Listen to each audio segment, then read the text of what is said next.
ये सबसे पहले जो है आपके अंदर एक पैशन होना चाहिए, खुद में कॉन्फिडेंस होना चाहिए कि आप क्या हैं और क्यों हैं और कैसे हैं. So you have to understand the psychology of the child, then only you will be able to become a good teacher.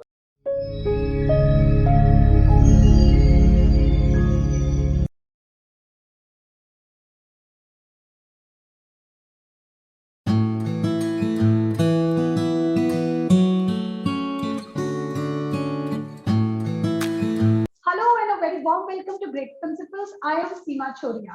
I bring to you another exciting episode on Great Principles. Today we have another legendary figure from the world of Indian academia. It is said that find out what you like doing best and get someone to pay for what you're doing it. These words have been used by Kathleen Whitehorn. She's a British journalist, columnist, and radio presenter. Many of us earn degrees and study only to become slaves of employment that brings us no happiness.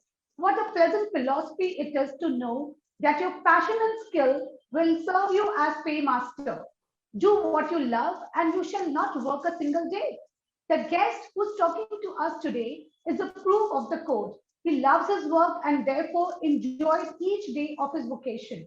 Dr. Ishtiaq Ahmed Sheikh, Principal, Vishwakarma Empress International School. Welcome to Great Principal, sir. It's an honor to have you. Thank you, Seema ma'am. Thank you very much for giving me the opportunity to have it with you here. Great, sir. Looking ahead for an enriching session. To Yes. all my viewers, we'll be keeping this conversation in Hindi and English so that we can reach out to masses. Right. So, sir, talking about you and your journey, and as I mentioned that you chose teaching as your career. तो जो मुझे पता है आपके बारे में, मुझे ये मालूम है कि आप एक बहुत ही हम्बल नोबल फैमिली से हैं, जहाँ पे 5 मेंबर्स थे और वो भी जो एजुकेटर्स थे, और आपकी इनिशियल एजुकेशन उर्दू मीडियम में हुई और आपके करियर की शुरुआत भी उर्दू टीचर से हुई है, एज एन उर्दू टीचर. तो हम आपसे ये जानना चाहेंगे कि सर, जब आप उस फेज से जहाँ पे आप एक उर्दू टीचर थे, वहां से आज आप एक स्कूल हेड हैं, तो क्या क्या चैलेंजेस आपके सामने आए, आपकी जर्नी कैसी रही? That's the biggest question which is really very close to my heart. बहुत दिल से सोचता था कि ये क्वेश्चंस को मैं कहीं ना कहीं आंसर दे पाऊँ, और अपने दिमाग में दिल में सोच रखा था. Like I belong to a Muslim family and I have completed my education in Urdu. And as you told me very nicely, yes, I have a family wherein 5 members are the educators. शुरुआत जो है 1996 में I got an opportunity to work with an Urdu medium school which is located in Sholapur, which is my hometown, जहाँ पे हमने अपनी ज़िंदगी की शुरुआत की, जहाँ पे पले बड़े और एजुकेशन पूरा लिया. उसके बाद में जो है क्रिकेट की एक match, I am a cricketer basically in the sports department. तो क्रिकेट की एक मैच खेल रहे थे जहाँ पे हमने उस टूर्नामेंट को जीता था. बेस्ट बैट्समैन का प्राइज मिला था और एज ए कैप्टन मुझे बड़ी ट्रॉफी मिली थी. पूरी टीम के साथ हमने एंजॉय करके अपने आप को जो है रिलैक्स के मूड में रखा था. तो एक साहब हमारे पास पहुंचे और पूछने लगे कि सर, आपने बीपीएड किया है, बैचलर इन फिजिकल एजुकेशन. तो हमने कहा हाँ सर किया है. तो आपका क्या मंशा है इसके पीछे करने का, ये सवाल मुझे किया गया. सो आई सेड कि जब बीपीएड किया है तो bachelor in physical education, definitely हम स्पोर्ट्स डिपार्टमेंट से ताल्लुक रखते हैं, तो टीचर बनना है आगे जाके. तो उन्होंने एक छोटी सा सवाल मुझे पूछा, जहाँ पे मुझे ये कहना चाहिए कि इंसान जिसके आंखें नहीं होती, इंसान खुदा से एक आंख मांगता है, तो यहाँ पे मुझे दोनों आंखें मिल गई. उनका कहना था कि सर, मेरी एक स्कूल है, आप काम करना चाहेंगे. So that was the first opportunity, a kind of a break in the teaching learning process. I got it, but that was an Urdu medium, which is close to my heart. And then the second sentence which he told कि sir, school तो मेरी है लेकिन वहाँ पे मेरी school को grant नहीं है और सैलरी कुछ नहीं मिल पाएगी.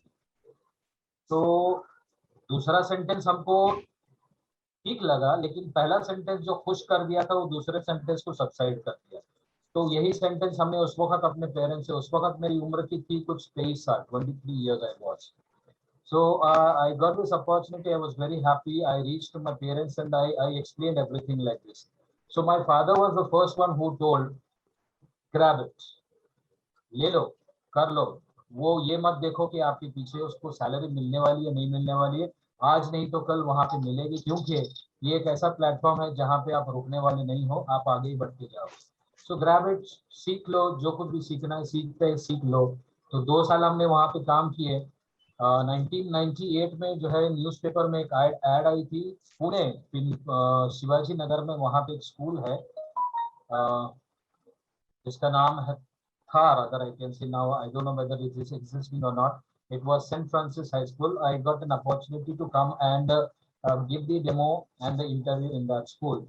So I was called there, and along with me, I had near about 9 different people. I was the only one who was just BPed, यानी बैचलर डिग्री मेरे पास में थी। बाकी के मेरे पास जितने भी मेरे कॉम्पिटिटर्स थे, मेरे हरीफ थे, वो सारे जो है मास्टर्स थे, कुछ लोग जो है PhD किए हुए थे, कुछ लोग जो है नेट किए हुए थे उस वक्त के ज़माने के। तो बहुत ज़्यादा ऐसा ये लग रहा था कि मिलेगा या नहीं मिलेगा, लेकिन खुदा पे भरोसा था, अपने पेरेंट्स पे भरोसा था, अपने आप पे भरोसा था कि भाई आगे बढ़ना है तो चलना है। So I got selected in the first lot, and immediately I was told to come on the second interview, which was going to be there with the head principal of that side. So I was called there, and then I went inside to give my demo and presentation, everything. Even though my English was not too good, because I belong to an Urdu medium school, so I was not too much good in English. But what made them do, I don't know, but I got selected. And that was the first break I got it there in an English medium school. And then from there, I started learning a lot. I have my teachers, the colleagues over there, they started interacting with me. They understood that he is really very good in the sports field, and then but not so good there in the English part. So they started teaching me a little bit of proper grammar where I used to go a little wrong in the beginning. And from start there, I started learning English, and then I thought, okay, why not let me become a little more perfect and continuously complete my education there in English. And somewhere close to 7 continuous years, I worked in that school. I learned a lot. That school gave me a lot. And then later on, I got a chance to become again the sports teacher in one of the international school, which is close to my home, that is in Pimpri, Pune, Maharashtra, called as Podar International School. So that was the first and basic school in south of Maharashtra to start with. It was in the year 1995. Sorry, 2005. I'm sorry, it was 2005. I got a chance. So the 7 years I worked there in the Shivaji Nagar, I used to do up and down for 15 kilometers. I was there with my elder brother, and he also taught me a lot. He is supposed to be the pillar of my, I can say, the success of my life. He is the pillar of my education journey. With him, I learned a lot. I came to know what Pune is, what about the Pune, where to rant about here and there when you are in trouble, when you are in a problem. And then 2005, but I got a chance to work with the Podar International School. So here I got the biggest chance to work with one of my principals that particular time, Dr. S.K. Shukla, who was PhD in mathematics. And he was very thorough man, thorough gentleman. And then here I got a chance to work with the computer. Seema ma'am, I would like to just talk about something about my technical journey. Till 2005, I wasn't aware of holding the mouse, how I can work on the computer. But that school that called as Podar International School gave me a kind of a full exposure to be with the computer. And 2007, there was a kind of a, interactive whiteboard training session of 3 days. 2 days we got a beautiful training for the interactive whiteboard, and the third day was an half day. It was given as the examination period. Within that 2 days, I learned a lot. I practically did a lot of things, and examination time, I was told not to give the examination. I got a scared first of all, exactly कि ये मुझसे क्यों बोला जा रहा है कि इतना 2 दिन का मैंने ट्रेनिंग तो पूरी अटेंड की, दिल से किया, सब कुछ किया, लेकिन उसके पीछे का मकसद मुझे बाद में ये पता चला कि शेख साहब आपको तो सब कुछ आता है, फिर आपको एग्जामिनेशन देने की जरूरत क्या है? So the pen, they had asked me to hold it and then start putting the touch on that screen board and then start showing everything, which I had done a lot in my those 2 days time. So examination time, they could ask me only one question and that's all. And then when the results came, I was the topper of all near about 13 teachers at that particular time. I got a shock. Even I crossed my computer teacher at that time. Computer teacher को जो है 8 marks मिले थे 10 में से और मुझे 8.5 मिले थे 10 में से। सो ये मेरी छोटी सी जर्नी है जो मुझे 2011 तक का लेके गई। 1996 को मैंने टीचिंग करियर स्टार्ट किया, 2011 तक चला गया। 2011 में मुझे एक सेम जैसे मेरी शुरुआत हुई थी वैसी और एक मुझे चांस मिली। एक साहब आए, कहने लगे कि सर मेरे पास एक स्कूल है, वहाँ पे प्रिंसिपल की जरूरत है। क्योंकि उन्होंने मुझे ये जो 6 साल पोदार में मैंने काम किए 2005 से लेकर 2011 तक का, उन्होंने मेरे काम का अंदाज, डेडिकेशन, डिवोशन और interaction with the parents, interaction with the teachers and interaction with the stakeholders, इन सारे लोगों के साथ में मेरा जो इंटरेक्शन देखा, ये काम करने का अंदाज देखने के साथ में पता नहीं क्यों अंदर से उनको ऐसा लगा कि शायद हो सकता है ये बंदा ऐसा है जो मेरे स्कूल को ऊपर ले जा सकता है। तो उन्होंने कहा कि भाई ऐसे ऐसे मेरी एक स्कूल है, वहाँ पे प्रिंसिपल की जरूरत है, आप आना चाहेंगे। Again that was a kind of a shock to me कि भाई जहाँ मैं एक स्पोर्ट्स टीचर की हैसियत से काम कर रहा था, वहाँ पे मुझे एक चांस, बहुत बड़ा चांस मिल रहा है, लैडर मिली है जहाँ पे मैं पहुंचने की शायद सोच रहा था अपनी जिंदगी में कि मैं जा सकूं। तो I got a chance. That time I was married with 2 children. And then, but the problem with me was exactly I had not completed my B.Ed. So I had completed only the BPEd, and after that, when I came to Podar International School, that was a platform when my principal at that particular time, Mr. G.C. Rao, I remember his name till today. He had asked me to complete my mastery degree, wherein I completed my mastery degree while I was completing the session of 6 years. I could complete that much, but I had not completed my B.Ed. So that made me understand कि exactly मैं post तो accept कर लूंगा principal की, लेकिन फिर B.Ed में तो क्वेश्चन मार्क मुझे पूछा जाएगा, क्योंकि that is going to be a CBSE board school. तो फिर भी हमने अपनी हिम्मत नहीं हारी, हमने कहा देखते हैं क्या होता है। एक्सेप्ट तो कर लिया, 1 साल हमने काम किए, फिर उसके बाद में मुझे ऐसा लगा कि यहाँ पे मेरा B.Ed रहना जरूरी है, क्योंकि CBSE की अफिलिएशन के लिए आपको जो डिग्री चाहिए वो प्रोफेशनल डिग्री, आपको B.Ed कंप्लीट करना जरूरी होता है। So I thought of enrolling myself and खुदा के करम से उस वक्त जो है 1 साल का ही B.Ed हुआ करता था, आज जो 2 साल का है उस वक्त 1 साल का हुआ करता था। आई completed my CET that time, came out with the flying colors. I got the admission there in one of the better colleges in Pune area, and I completed my B.Ed also over there. And then I was relaxed, just teaching myself कि हाँ अभी आप जो है एक CBSE school के principal कहलाने लायक हो। So then I got a confidence and then started my journey more into that. And with the experience and everything, the school had to undergo for the affiliation for the CBSE. Alone, single-handedly, I completed all the affiliation process of the school.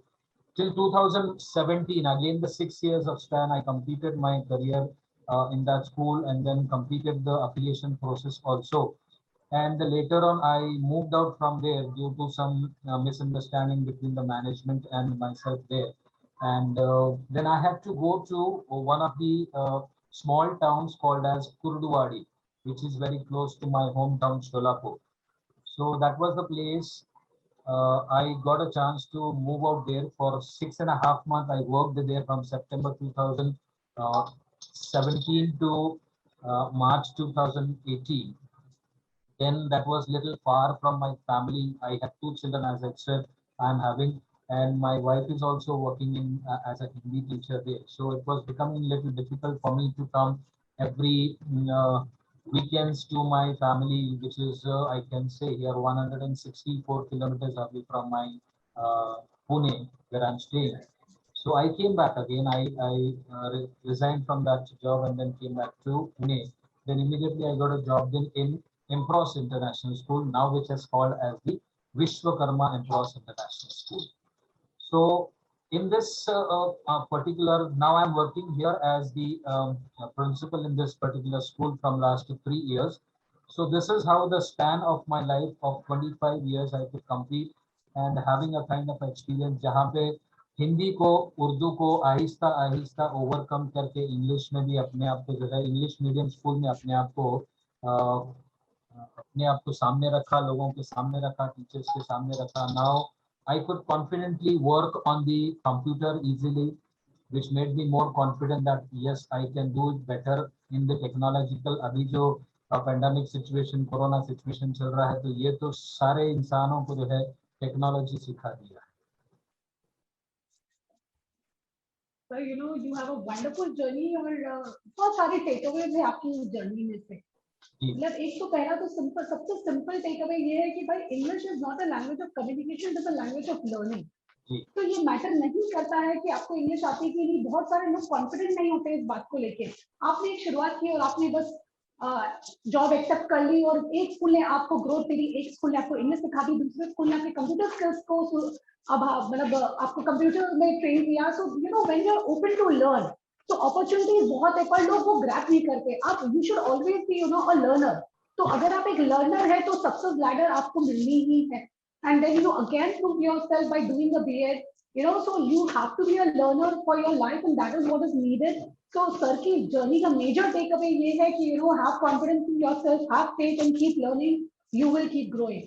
So wonderful journey. और sir जैसे कि आपने बताया कि you know you have been educator and अब like you know 26 years से आप education field में हैं. तो आपके हिसाब से आपको क्या लगता है एक अच्छा टीचर बनने के लिए, एक अच्छा एजुकेटर बनने के लिए क्या कौन सी क्वालिटीज होना जरूरी है आज के डेट में? मैम ये क्वेश्चन जो है बहुत बढ़िया क्वेश्चन है. इसको मैं इस तरह से एक्सप्लेन करना चाहूँगा कि सबसे पहले जो है आपके अंदर एक पैशन होना चाहिए, खुद में कॉन्फिडेंस होना चाहिए कि आप क्या हैं और क्यों हैं और कैसे हैं. I was talking about the BPEd stands for bachelor in physical education, MPEd stands for master in physical education, and B.Ed, that is called as a bachelor in education. All these three professional degrees, they take you to the place where definitely you are going to become teacher. Teacher का मतलब है कि आपके अंदर सबसे पहला passion होना चाहिए पढ़ाने का. दूसरी चीज सबसे पहले ये होनी चाहिए कि जहाँ पे ये तीनों प्रोफेशनल डिग्री में दूसरा सब्जेक्ट आपको पढ़ाया जाता था जो है साइकोलॉजी. बच्चों की साइकोलॉजी को पढ़ना और उनको समझना, उनके दिमाग में, उनके दिल में उतर के उनकी अंडरस्टैंडिंग को समझ के उनको पढ़ाने की कोशिश करना, ना कि बस अपना जो है हथियार उनके सामने डालते जाना, उनको बोलते जाना कि भाई ये करना है तो करना है. नहीं, कुछ बच्चे सही मानों में आपको समझ पाते हैं, कुछ बच्चे सही मानों में आपको समझ नहीं पाते हैं. जो बच्चे सही समझ नहीं पाते, तो एक मॉरल रिस्पॉन्सिबिलिटी होती है टीचर की कि उसको आपको दिल से समझाना है, उसको अलग अलग वे में समझाने की कोशिश करना है. So I always try to give a kind of a lecture to my teachers, a training to my teachers called as traits of teachers. So you have to understand the psychology of the child, then only you will be able to become a good teacher. Teacher is not just to come inside and then do blah blah blah blah blah and then go away. No, as a teacher enters, you have to be a kind of a encyclopedia. बिना encyclopedia के you cannot enter the classroom. You have to do a kind of a homework a day before or in the morning, what exactly you're going to teach to what class. Accordingly, you have to present yourself. I always keep 3P in my life, and I always tell my teachers to make yourself, first of all, P for planning. Plan yourself. Till the time you don't plan yourself, you cannot go ahead. Then you prepare yourself. जब तक आप अपने आप को prepare नहीं करोगे, तैयार नहीं करोगे दिमागी तौर पर, दिली तौर पर, जिस्मानी तौर पर, तब तक आप क्लास में नहीं जा पाओगे. और तीसरा जो चीज है वो सबसे बड़ी चीज है आपका प्रेजेंटेशन. जैसे आप और मैं बात कर रहे हैं, मैंने प्लानिंग की थी कि मुझे क्या करना है, आपने मुझे क्वेश्चनियर दिया था, उसके लिए मैंने अपने आप को प्रिपेयर किया और आपके सामने अभी मैं सामने प्रेजेंट करने की कोशिश कर रहा हूँ, जहाँ पे साइकोलॉजिकली मुझे आपको समझना है और आपके फीलिंग्स को समझ के मुझे आंसर देना. So I personally feel passion. दूसरा है confidence of your own subject, what you are, who you are, how you are going to deliver the lecture in front of the students and understand the psychology of the students. और उसके बाद में सबसे बड़ी चीज है दिल में और दिमाग में उतर के बच्चों को समझ के बताना. Then only I personally feel you can become a beautiful teacher, wonderful teacher in the life of yours. Wonderful sir, एक बहुत ही प्यारा सा थॉट सर ने यहाँ पे शेयर किया है कि अगर आपने टीचिंग के लिए एजुकेशन किया है, you have done your BEd MEd, so you are going to be a teacher, so why not do it with whole heart. आधा अधूरा काम क्यों करें, पूरे दिल से उसे करिए, अच्छे से निभाइए, be passionate about it, understand your children, understand their psychology, be prepared with your lesson plans, have confidence and the knowledge of the subject, and then there is no looking back. You have a very bright future in your teaching career ahead. So wonderful thought here, wonderful message shared by sir. Sir, going ahead, sir, अभी जो ये है screen time बहुत ज्यादा हो गया है बच्चों का, और आप एक स्पोर्ट्स टीचर है सर, तो आपसे ये जानना चाहेंगे, अभी पैंडेमिक में तो सर सब बंद कर लिया, सब फिजिकल एक्टिविटी भी बंद है बच्चों की, तो कैसे हम एक हेल्थी बैलेंस मेंटेन करें ऐसे टाइम पे जहाँ पे हम स्टडी, प्ले और स्क्रीन टाइम हम तीनों को बैलेंस कर पाए. मैम फिलहाल आज के दिन में मैं खुद दो अलग अलग रोल प्ले कर रहा हूँ. एक है एज अ प्रिंसिपल, दूसरा जब मैं घर पे आता हूँ तो एक फादर भी हूँ. मेरे दो बच्चे हैं जो 12th स्टैंडर्ड पास आउट हो चुके हैं and they are going for the different types of CET examination. तो मैं जब स्कूल में जाता हूँ तो ऑनलाइन क्लासेस मैं भी पढ़ाता हूँ. मेरा सब्जेक्ट जो है ज्योग्राफी है, I love geography like anything, and then I go on teaching the children. In that lots of activities are there, और कोशिश ये करता हूँ कि बच्चों के दिल तक दिमाग तक पहुँचूं और ये बताऊं कि स्टडी ही सिर्फ एक पार्ट ऐसा नहीं है जहाँ पे आपको 101% आपको अपने आप को दिमाग में डालना. नहीं, स्पोर्ट्स भी इम्पोर्टेंट है. सुबह जल्दी उठो, जॉगिंग के लिए जाओ, सुबह सुबह जॉगिंग के लिए जाओ. आप जा सकते हो, ठीक है, कुछ चीजें ऐसी है जहाँ पे बंधन है, जहाँ पे रेस्ट्रिक्शंस है, आप नहीं जा सकते, लेकिन आप घर का घर में, सोसाइटी का सोसाइटी में, सोसाइटी में तो कोई आपको परेशानी नहीं होगी, सोसाइटी में तो आप कर सकते हो. या फिर पब्लिक पार्क है जहाँ पे, ऐसी जगह जहाँ पे आप सिर्फ वॉकिंग के लिए जा सकते हो, वॉक के लिए जाइए, थोड़ा सा पसीना निकालिए, तब कहीं जाके आपका जो काम है वो, सुबह में अगर फ्रेश माइंड लेकर चलते हो तो दिन भर आपका फ्रेश हो जाता है. दूसरी चीज हमने बच्चों को बताने की ये कोशिश की कि ये 1.5 साल पहले, I'm trying to remove my specs right now in front of you. Want to show exactly the practical. अब मैं आपको अच्छे से नहीं देख पा रहा. वजह इसकी ये कि I got exposed to my screen like anything, and then I got this specs because of this thing. So I'm giving my practical example to my children, telling कि जितना आप कम expose करोगे कंप्यूटर को, लैपटॉप को, iPad को, या फिर ज्यादा से ज्यादा आपका जो डिवाइस है उसको जितना आप कम यूज करोगे उतना आपके लिए अच्छा है. तो बच्चे पूछने लग जाते हैं कभी कभी, सर अभी टेक्नोलॉजी इतनी बढ़ गई है, ऑनलाइन क्लासेस है, तो इतना कम कैसे कर पाओगे. हमने सीधी सीधी बाहर कहा कि उस चीज को राइटिंग में लाइए, नोटबुक में ले आए. तो मैंने उनको कहा कि इस चीज को राइटिंग में ले आ. अभी पिछले 1.5 से पौने 2 साल ऐसे गुजरे हैं जहाँ पे बच्चे बिल्कुल लिख नहीं पा रहे हैं. We are finding it very difficult. What I was trying to say कि within this 1.5 years, we found it very difficult for the children that they are not able to present themselves properly. Presentation बिल्कुल बिगड़ चुका है, उनका writing part नहीं हो रहा है. तो what I am trying to say कि भाई आपका जो वक्त है, सबसे पहले ये तीनों की बच्चों के पास में भी रखता हूँ. प्लानिंग कीजिए दिन भर का, 24 घंटे में से आप कितना घंटा पढ़ाई करोगे, कितना घंटा स्पोर्ट्स खेलोगे, कितना घंटा आपको ऑनलाइन पे रहोगे, और कितना घंटा आप सोओगे. इम्पोर्टेंट सोना भी है, 6 से 8 घंटे की आपको नींद भी चाहिए, वो भी जरूरी है. तो इम्पोर्टेंट है.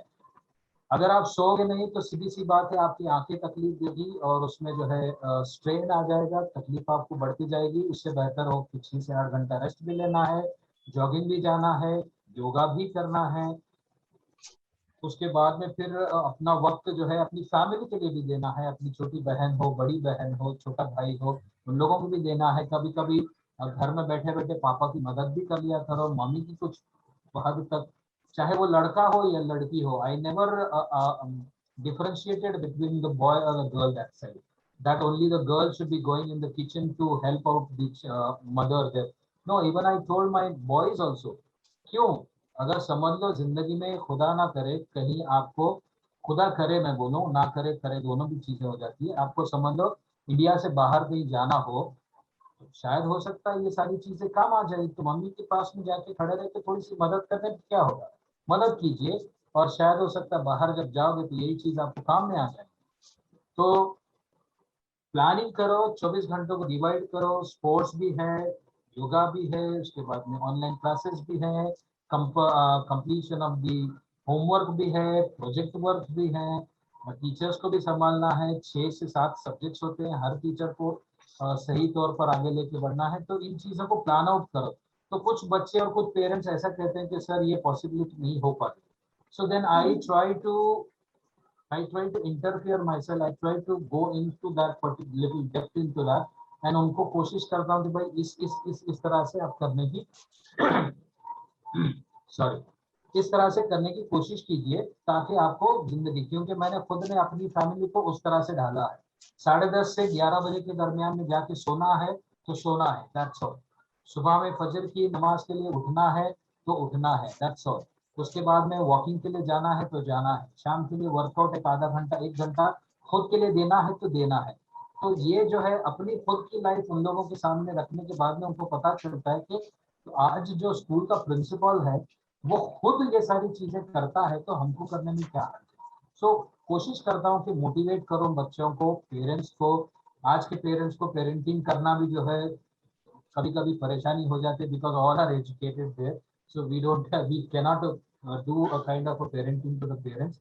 बट स्टिल जैसा बोला जाता है ना, बच्चे टीचर का ही सुनते हैं, किसी और का नहीं सुनते। घर पे आने के बाद अगर समझ लो मम्मी भी टीचर है, पापा भी टीचर है, या फिर दोनों एजुकेटेड है, तो बच्चा आके घर पे बोलता है मम्मी पापा आपको कुछ नहीं आता, मेरी टीचर ने कुछ ऐसा सिखाया।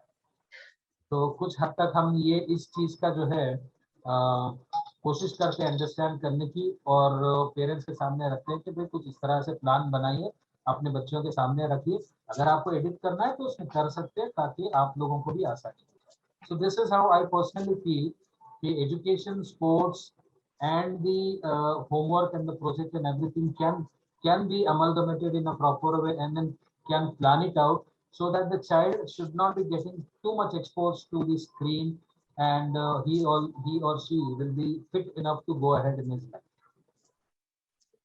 Wonderful sir, and to all my viewers, sir ने यहाँ पे एक बहुत अच्छी टिप शेयर की है। बहुत सिंपल सी बात है, आप एक शेड्यूल बनाइए, एक रूटीन बनाइए। जब आप एक रूटीन बनाते हो तो एक स्ट्रक्चर फॉर्म होता है जिसे बच्चा फॉलो करता है, and when he does that he ultimately gets discipline. तो लाइफ में डिसिप्लिन आ जाता है जो बहुत इंपॉर्टेंट है, और जब डिसिप्लिन आ जाता है तो ऑटोमेटिकली आप physically, mentally, academically, your EQ, IQ, everything grows together with it. तो वंडरफुल सर, और सर ने बहुत प्यारी सी पेरेंटिंग बातें भी कही हैं। बहुत एक जो थॉट मुझे बहुत अच्छा लगा कि बहुत इंपॉर्टेंट है अपने बेटों को भी बेटियों की तरह बड़ा करना। Why should household chores be only girls role? No, it's not like that. We should all share the load of household responsibility. Sir भी प्रिंसिपल है, उनकी वाइफ भी एक टीचर है, तो जब वो भी काम करती है, she is a working mother, तो उनकी रिस्पॉन्सिबिलिटीज और ज्यादा है, घर भी देखना है। तो when he also supports her, that is how she is able to do her work further. So very, very beautiful message out there of sharing the load, bringing up boys as girls too. There is no harm in doing this. This is again one more thing on breaking the gender stereotypes which is prevailing in our society. So on this wonderful. If you allow me, Sure, I would like to add one thing here. It's sure, me who is giving a kind of a inspiration. I'm using the word inspiration. It is me who's giving the inspiration to my own son. In the morning when I get up, somewhere close to 30 to 35% of the work in the kitchen, I do it for my wife. As I told, she is a working lady. She's a working wife for me. So when she gets up, definitely it's her time also to get ready and then go to the school. तो कुछ हद तक जो है हम कोशिश करते हैं कि उनकी 30 से 35%, पता नहीं वो मैं परसेंटेज में डाल रहा हूँ सही है या नहीं है, लेकिन हम कोशिश करते हैं कि उनकी मदद करें ताकि वो भी खुश रहें, हम भी खुश रहें, फैमिली पूरी खुश रहे। Wonderful, sir. I think every working mom is juggling between this. We want a thriving career also, and we want to take care of our family also with whole heart. Females especially, they have this thinking, family is my responsibility. So when you share this responsibility, then, the wonders happen. Then everything, blooms. So beautiful thoughts, sir. I think this everyone needs to follow. So all the males out there, support your family, support your wife. This is not only a female's role to take care of household and the children, it is also yours. Going ahead, sir, now, talking about your team of teachers. So, there is a difference between a coach, a tutor, and a teacher.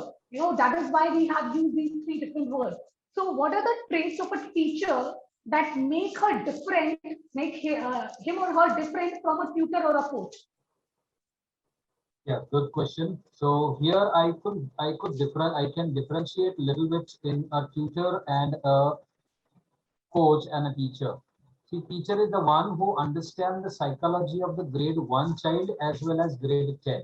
Because when she or he is teaching, he or she has only that psychologically understanding children in front of her or him. Say, for example, I am teaching grade 10 today.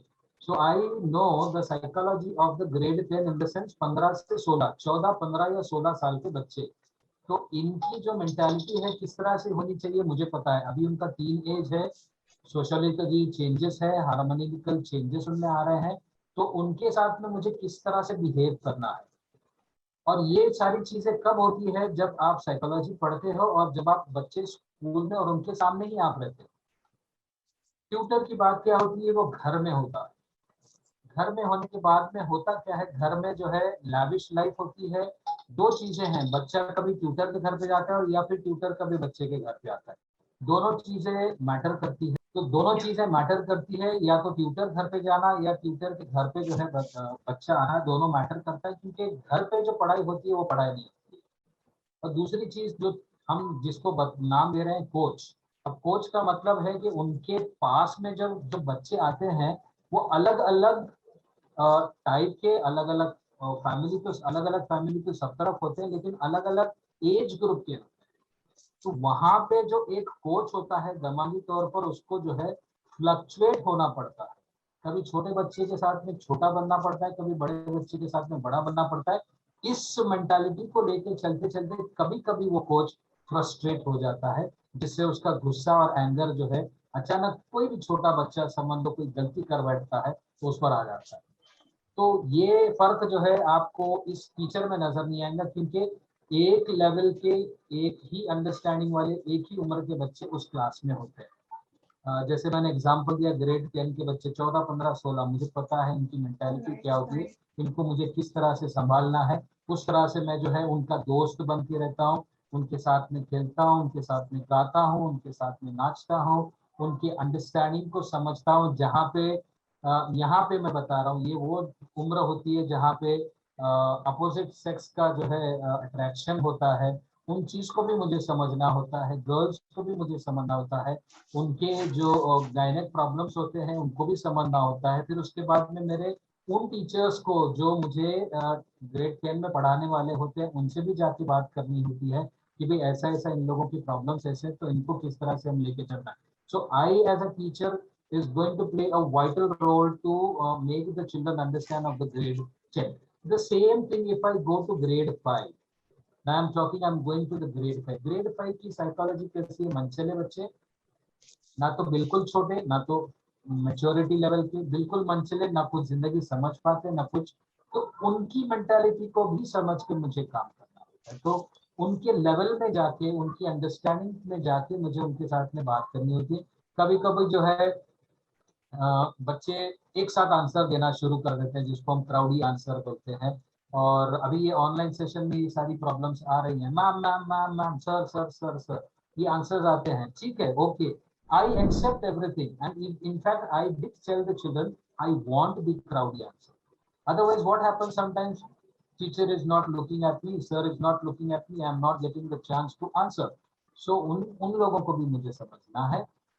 और फिर when I suppose I become the observer to teach the grade 1 children, grade 1 जो बिल्कुल बिल्कुल दिमाग से खाली होते हैं, उनके दिमाग में कुछ नहीं होता है, जो हम पढ़ाएंगे, जो हम प्रोनाउंस करेंगे वही चीज उनके दिमाग में जाती है. ये चीज हमको समझना है, ये एक टीचर का काम है.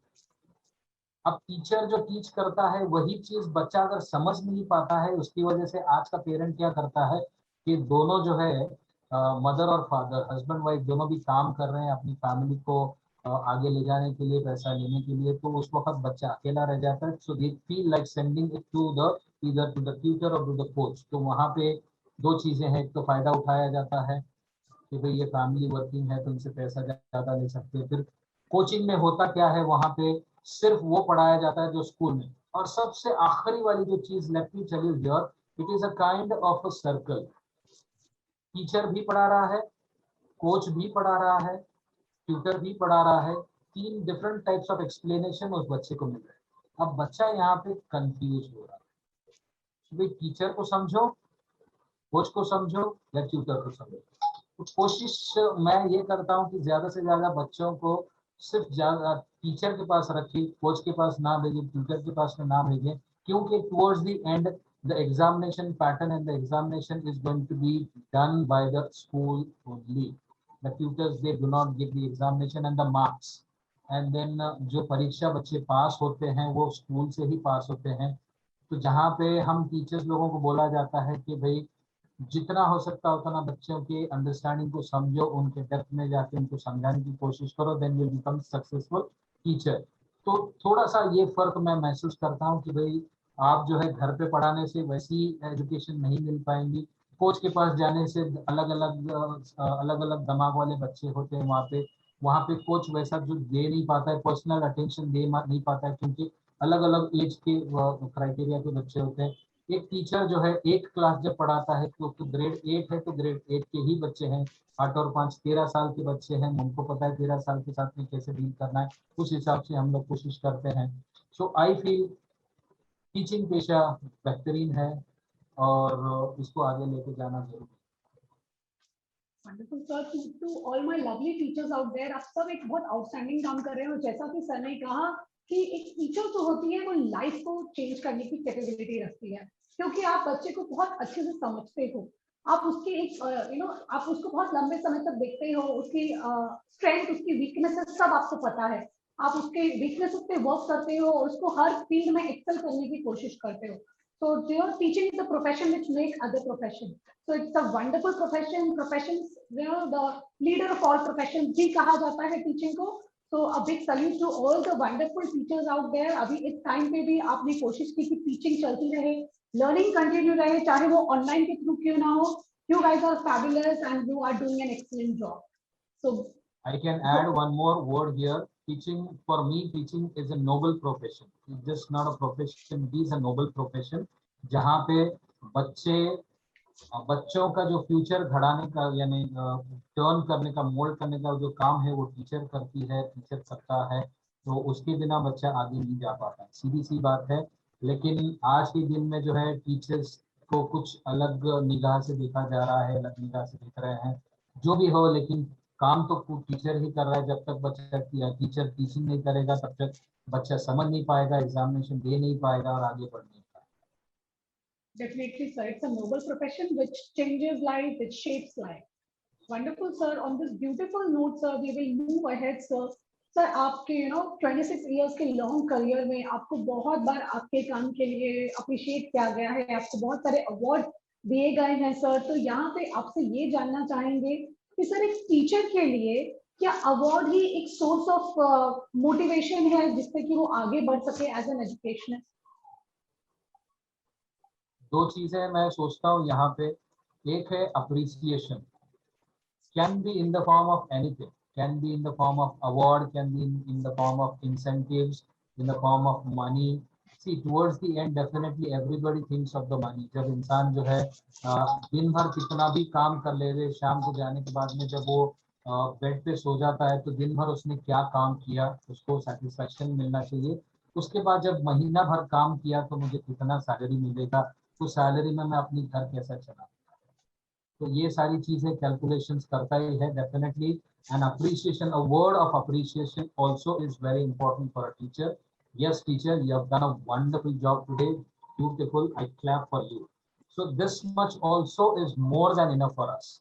हम जो है हमने कोशिश ये की है कि पेरेंट्स को हम बोलते हैं कि आप हमारे पास में ज़्यादा से ज़्यादा 10th तक का आपके पास हमारे पास में रहे, उसके बाद में जो है आपको तो जिंदगी भर कहीं और जाना ही है। आप जाने के बाद में हमको वापस मुलाकात करते हैं और मुलाकात करने के बाद में hello sir, good morning, good afternoon, I am so and so and I studied under you on so and so do.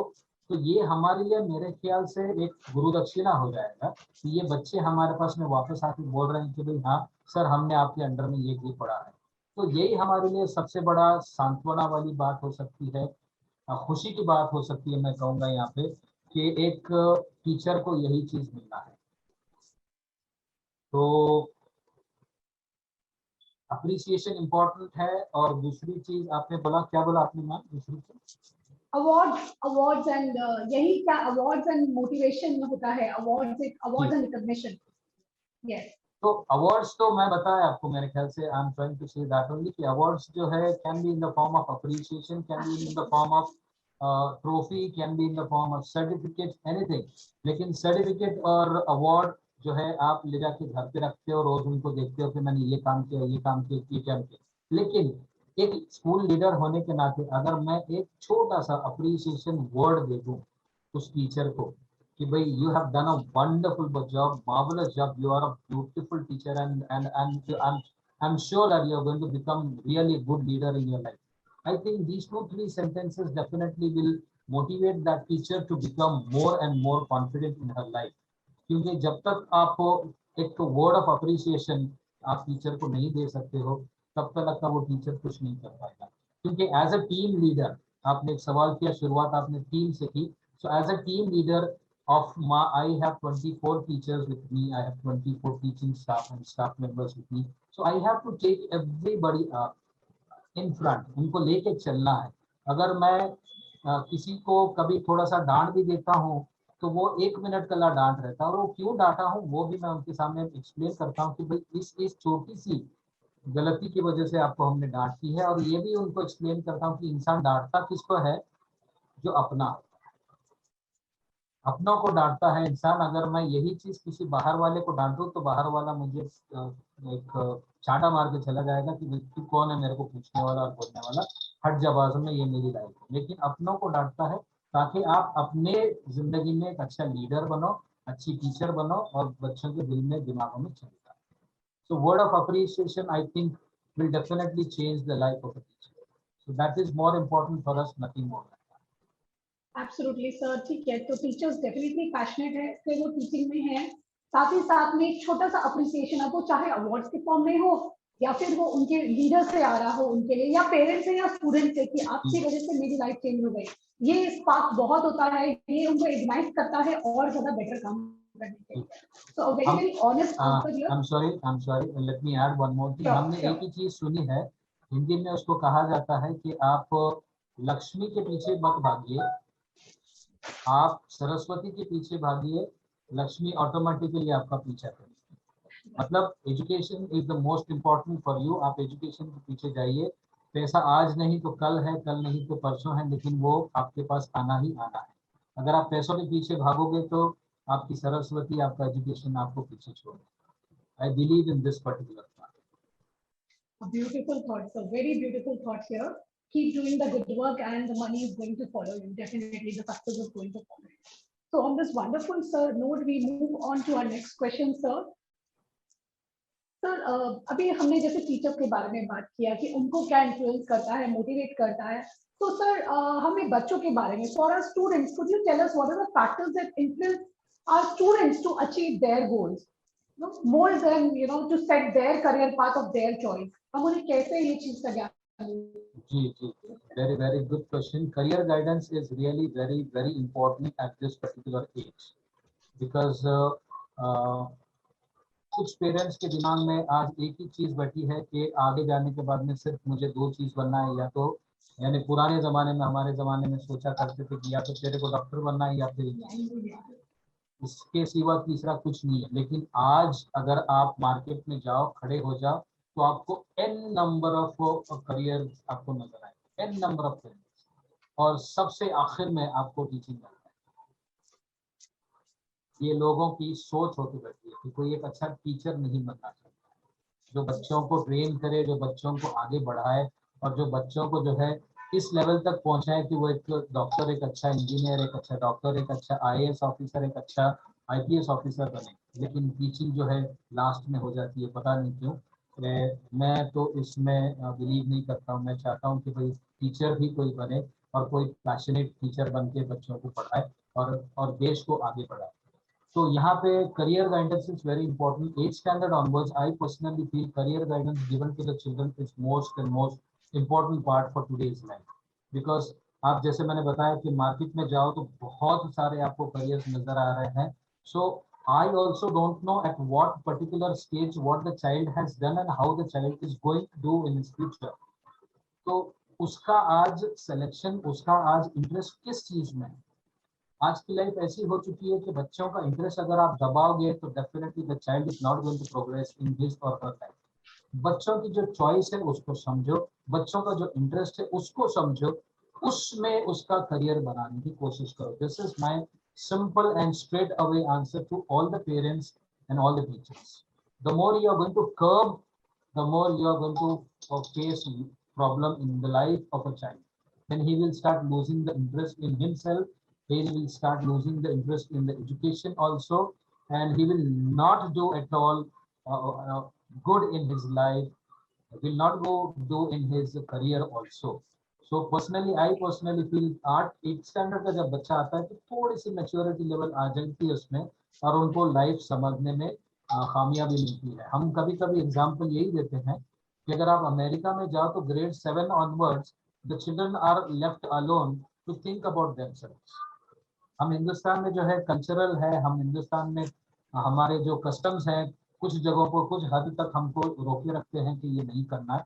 लेकिन कुछ हद तक हम ये सोचते हैं कि भाई अगर ब्रॉड माइंडेड, आज के दिन के पेरेंट्स ब्रॉड माइंडेड हो जाते हैं और बच्चों की चॉइस को ध्यान में रखते हुए, बच्चों की सिलेक्शन को ध्यान में रखते हुए उनका करियर उनको सेलेक्ट करने देते हैं, तो definitely I am telling you the child will look a beautiful thing in his life. क्योंकि कुछ लोग आर्ट में अच्छे होते हैं, कुछ लोग स्पोर्ट्स में अच्छे होते हैं, कुछ लोग कहीं और कुछ होते हैं. बहुत सारी चीजें होती है जो बच्चा करना चाहता है. मुझे याद है मैं पोदार इंटरनेशनल स्कूल में पढ़ाता था. उसको जो है हमारे साथ में टीचर हुआ करती थी, वो परेशान रहती थी अपनी बच्ची से लेकर. वो कहती है कि सर मेरी बच्ची बहुत इंट्रोवर्ट है. तो फिर उस वक्त तो वैसा गाइड नहीं कर पाया. लेकिन जैसे मैंने कहा कि डॉक्टर एस.के. शुक्ला जो पीएचडी मैथमेटिक्स थे, उनके पास में ये केस आहिस्ता से चला गया. तो हमारी एक ट्रेनिंग सेशन चल रही थी. उस ट्रेनिंग सेशन में उन्होंने ये मुद्दा उठाया. कहने लगे कि ये टीचर कहती है कि my child is very introvert. So what is the meaning of the term introvert? In the sense the child is not going to excel in his or her life or what? No, the child is going to excel in his life. कुछ बच्चे खामोश तबीयत के होते हैं, कुछ बच्चे मस्ती वाले होते हैं स्टडी के साथ साथ. कुछ जो खामोश तबीयत के होते हैं they are really very good in their studies. So do not stop them, do not force them, do not expel them for any of the things. उनको जो कर सकते हैं करने दो, उनको जितना कर सकते हैं करने दो. बस उनकी खूबियों को पहचानो, उनको शनाख्त करो और उस चीज को आगे लेके बढ़ो. जैसे जैसे बच्चा 9th में आता है, 9th में आने के बाद में थोड़ी सी शऊरियत, थोड़ा सा अंडरस्टैंडिंग, साइकोलॉजिकल एस्पेक्ट थोड़ा सा बढ़ता है. 10th पे आने के बाद में रिस्पॉन्सिबल बन जाते हैं. उनके ऊपर हैमरिंग आ जाती है कि 10th में तुमको एक्सेल करना है, अच्छा करना है, प्रॉस्पेरिटी रहनी है, ताकि आपको आपका जो ख्वाब है, यहाँ सेंटेंस शुरू हो जाता है. आपने जो 8 स्टैंडर्ड से ख्वाब देखा है, उस ख्वाब को पूरा करने के लिए आपको इतने इतने परसेंटेज लेना है. अगर आप लोगे वेरी गुड, नहीं लोगे तो तकलीफ आपको होगी. These are the sentences we use it. If you go on forcing the children to learn, तुमको लेना ही है, तुमको लेना ही है, तुमको लेना ही है, बार बार करते रहोगे तो वो शायद हो सकता है साइकोलॉजिकली थोड़ा सा दिमाग की परेशानी आ जाए. And then child may not be able to do what he wants to do in his life. I personally feel. So career guidance, I personally feel, is really very good at this point of time. Absolutely, sir. No, the major takeaways from this answer was give exposure to your children, identify their skills, help them hone their skills, give them the training and let them make the career in the area which interests them. So that is how, yes, handhold them, guide them, but don't pressurize them. Don't put your dreams on them. Let them choose it. So on this wonderful note, we have reached to a very interesting segment of the show, which is called Rapid Fire Round. So you have to answer in one word, maximum a sentence. Inshallah. All right. So here goes the first question.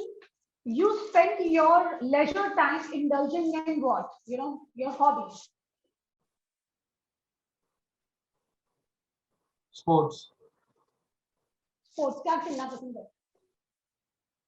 I am a cricketer. If I am given a chance to be on the ground, I will definitely play cricket like anything. So we have a cricket lover here. Okay. Tea or coffee? What is your elixir of the day? Tea. Tea, all right. You feel happy when dash. When my family is happy. Wonderful. Sing a few lines of your favorite song. We want you to sing lines of your favorite song.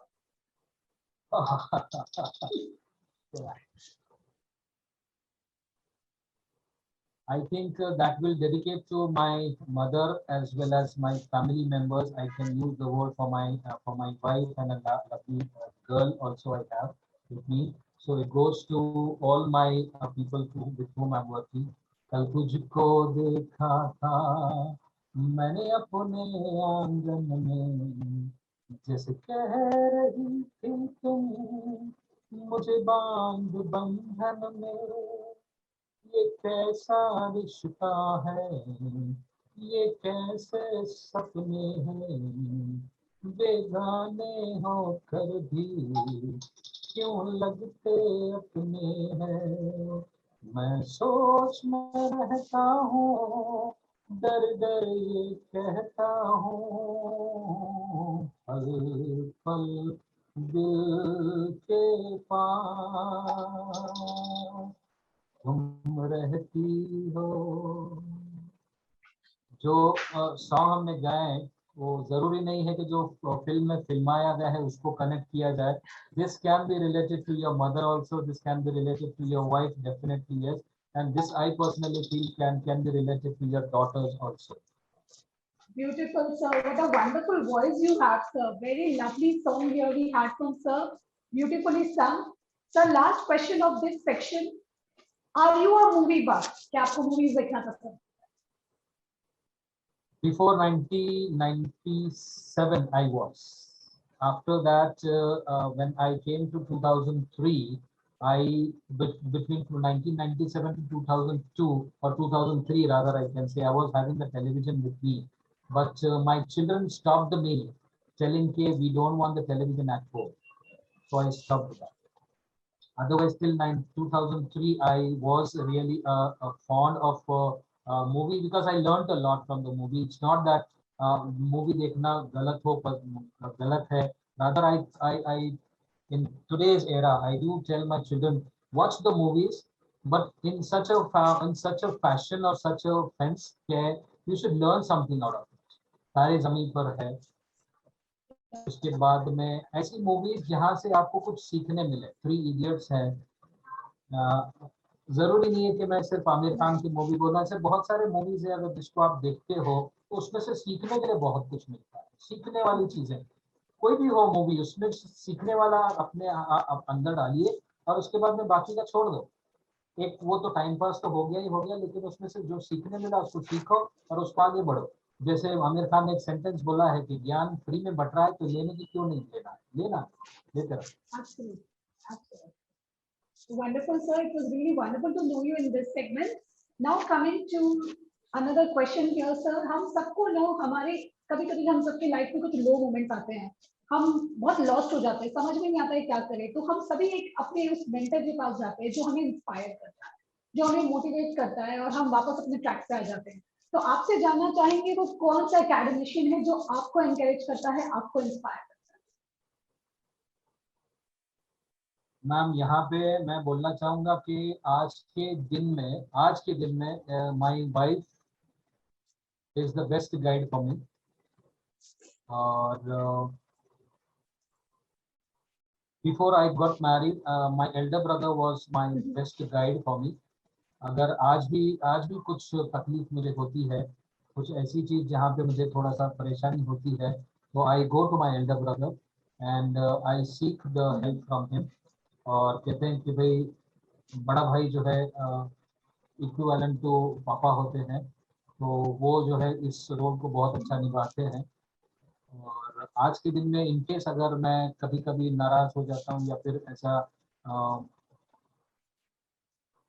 अपने आप को alone महसूस करता हूँ तो अपनी wife के सामने अपना जो कुछ भी सोच है अपनी दुखड़ा जिसको हम बोलते हैं वो कोशिश करता हूँ कि उनके सामने रखे और ये नहीं सोचता हूँ कि उनसे क्या मिलेगा बस पता नहीं क्यों एक ऐसी हमदर्दी सी है हेलो एक Yes, sir. ऐसी Yes, चीज sir. है, बस एक ऐसी चीज है जो सारा उनके सामने जाके रख देते हैं। दो लोग हैं, एक तो है अपनी खुद की वाइफ है और दूसरा है हमारे एल्डर ब्रदर, जो उनके सामने रख देते हैं और कहते हैं कि भाई ऐसी ऐसी प्रॉब्लम है, थोड़ा सा आप मुझे गाइड करो या ना करो, बस मेरी बात सुनो। गाइड करते हैं तो खुदा का शुक्र है, नहीं करते हैं तो भी कोई प्रॉब्लम नहीं, लेकिन आपकी खामोशी में हमको बहुत सारी चीजें समझ में आ जाएगी। आज इतनी शौरियत है हमारे पास में कि उनकी खामोशी हमको सब कुछ बता देती है, हम समझ जाते हैं कि भाई वो क्या कहना चाहते हैं। लेकिन हम, आपने जो क्वेश्चन किया कि अगर आपको लोनली फील होता है तो ये दो लोग हैं जिनके सामने हम जाके बैठ जाते हैं और बहुत कुछ सीखने मिलता है। आई कांट से कि हमारी वाइफ जो है एक हाउस वाइफ हुआ करती थी 2007 तक था। 2002 I got married, so 5 years she was a housewife, and then later on she also struggled a lot in her life. Uh, she got a chance to become Hindi teacher in Udar International School, and then later on she also completed her B.Ed, then she completed her MA. Now she is supposed to be the senior most teacher of that school. So मैं कभी ये नहीं सोचा कि आप पहले teacher नहीं थी, आपको जबरदस्ती बनाया गया, नहीं। आप एक टीचर हो, टीचिंग लाइन को समझते हो, तो I try to go sit in front of, जैसे बोलते हैं ना, अपने आप को कन्फेस करना, तो वो कोशिश करता हूँ अपनी जो कुछ भी परेशानी उनके सामने रखूं, आंसर मिले ना मिले, बस I personally.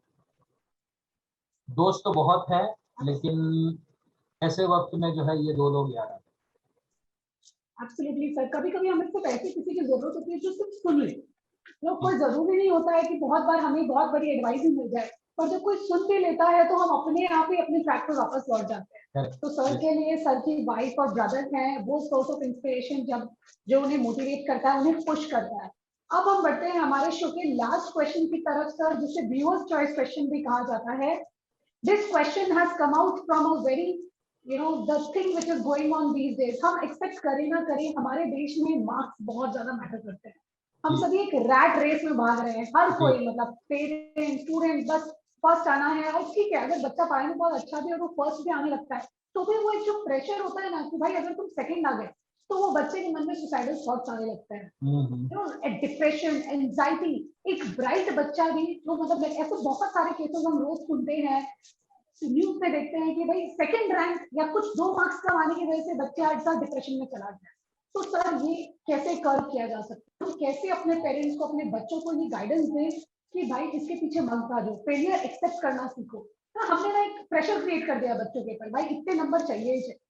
So how can we all help our children to not to run in this rat race and guide our parents that mark sheet is not your prestige sheet? Ma'am, जैसे मैंने पिछले एक सवाल आपने किया था कि भाई बच्चों का करियर गाइडेंस इंपॉर्टेंट है। आज के दिन में जो है आपको कुछ हद तक ऐसा होता है कि आपके ड्रीम कॉलेज आपको समझना है, वहां जाने के लिए आपको अपना गोल बनाना है, अपना खुद का। बच्चों को मुझे ये कहना है कि आप अपना खुद का गोल बनाइए कि आपको वहां पहुंचने के लिए आपको क्या चाहिए, वहां पहुंचने के लिए आपको, क्योंकि जिंदगी, हम एक पेरेंट्स है, हम, आप हमारे बच्चे हो, आप बच्चों को सिर्फ यही सोचना कि आपकी जिंदगी किस तरह से गुजरी। हम जो है आज जिस उम्र में हम है, I call my self as a sandwich. हमने 5 पैसा भी देखा है, 5 रुपया भी देखा है, 500 भी देखा है, आज 5,000 भी देखा है।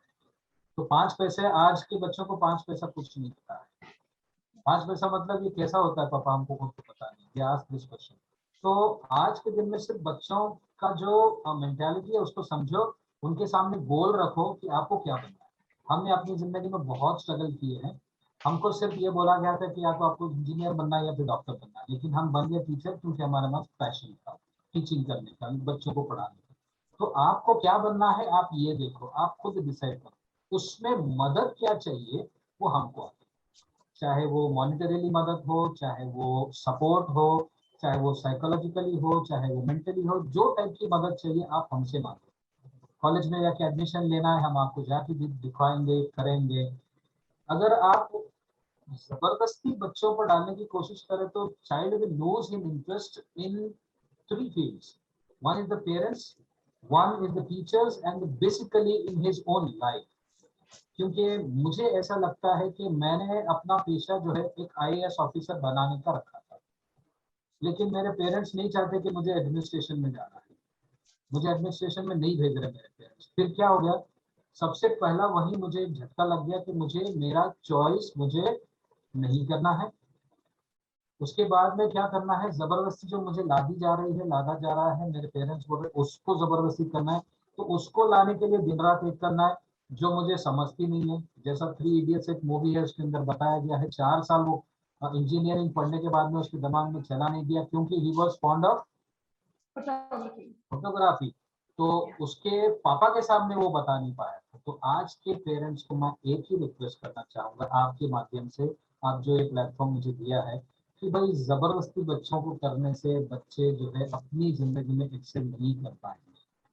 मैं तो सिर्फ, जैसे मैंने बताया कि पेरेंट्स को पेरेंटिंग करना नहीं आता है आज मुझे, क्योंकि पेरेंट्स खुद एजुकेटेड है, लेकिन कुछ हद तक मैं यही कहना चाहता हूँ कि बच्चों को उनके करियर को चूज करने में मदद कीजिए, उनका सपोर्ट बनिए, उनका आधार बनिए, उनका क्या कहते हैं उसको, कुछ ऐसा बनिए जिसकी वजह से वो खुद सोचे कि ये, हाँ ये जो है जो कुछ भी किया मेरे पापा ने, मेरे मम्मी ने किया है। ऐसा नहीं बोलना चाहिए कि मेरे पापा मम्मी की वजह से मेरी लाइफ खराब होगी, ये आखिरी जाके ऐसा नहीं सोचना चाहिए। So I try my level best to tell my parents first of all not to force, and my children to whom I'm teaching there, I definitely tell first of all is respect, manners. Hindustan एक ऐसा शहर है जहाँ पे manners सिखाया जाता है, शुरुआत वहीं से होती है। यही वजह है जिसकी वजह से हिंदुस्तान जो है सारे सारे वर्ल्ड में मशहूर है, क्योंकि यहाँ पे मैनर्स है। शुरुआत वहां से होती है। उसके बाद में अपने आप को प्रेजेंटेबल बनाइए, अपने पेरेंट्स के सामने, अपने टीचर्स के सामने, अपने एल्डर्स के सामने अपने आप को प्रेजेंटेबल बनाइए, ताकि सामने वालों को समझ में आ जाए कि आपको करना क्या है, ना कि जबरदस्ती करवाए, नहीं मेरे को ये करना है तो ये करना ही है, ऐसा नहीं। उसको कन्विंस करवाने के लिए आप अपने आप को तैयार कीजिए। पेरेंट्स किस मूड में होते हैं, कैसे होते हैं, उनके सामने किस तरह से रखना है, इसको भी सीखो। हम वही कोशिश करते हैं कि सिखाते हैं।